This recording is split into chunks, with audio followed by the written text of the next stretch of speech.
আসসালামু আলাইকুম। আমি সবসময় নর্মালি যেভাবে খিচুড়ি রান্না করি এভাবে তোমরা ট্রাই করে দেখতে পারো, খুবই মজা হয়। আমার কাছে তো খুব ভালো লাগে, সবাই পছন্দ করে। তো আমি এখন ফার্স্টে একটা কড়াইয়ের মধ্যে পেঁয়াজ আর কিছু গরম মশলা তেলের মধ্যে ভেজে নেবো। হালকা ভাজা হওয়ার পরে আমি একটু আদা রসুন দিয়ে দেবো, লবণ দিয়ে দেবো, এগুলোকে আবার একটু ভেজে নিব। দেন আমি মশলাগুলোকে অ্যাড করবো। এবার হলুদ, মরিচের গুঁড়া আর কী যেন দিয়েছিলাম আচ্ছা যাই হোক, এটা একটু কষায় নিচ্ছি। দেন আমি একটু পানি দিয়ে দিচ্ছি, কিছুটা দিই। তারপর আমি চালগুলোকে ঢেলে দিচ্ছি। আমি পোলার চাল নিচ্ছি, নর্মাল ভাতের চাল দিয়ে রান্না করি বেশি, কিন্তু আজকে আমার একটু পোলার চাল দিয়ে রান্না করার সাথে ইচ্ছা করলো। দেন আমি পোলার চালের সাথে আমি এগুলোকে ডাল সিদ্ধ করে রাখছিলাম, মুগ ডাল আর মসুর ডাল সিদ্ধ করে রাখছিলাম। মুগ ডাল ভেজে রাখছি, তারপর সিদ্ধ করছি। দেন আমি এই যে পানি দিয়ে দিলাম। এবার পানি দেওয়ার পরে আমার কাছে কিছু গরুর মাংসের চর্বি ছিল।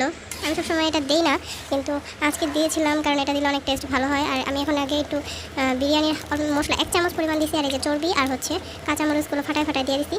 এবার এগুলোকে ঢেকে রেখে দিব। ওলা টেস্টি সল্ট দিয়েছিলাম, টেস্টি সল্ট ঢেকে রেখে দেওয়ার পর এই তো আমার খিচুড়ি হয়ে গেছে। যখন ফুটে গেছে 2-3 বার মাঝখানে নাড়াচাড়া দিয়ে দিয়েছিলাম। আর এখন দেখো আমার খিচুড়িটা হয়ে গেছে। দেন লাস্টে একদম ধনেপাতা দিয়ে ব্যাস আমার খিচুড়ি রেডি। এখন আমি খেয়ে ফেলবো। হ্যাঁ, সবাই ভালো থেকো, আল্লাহ হাফেজ।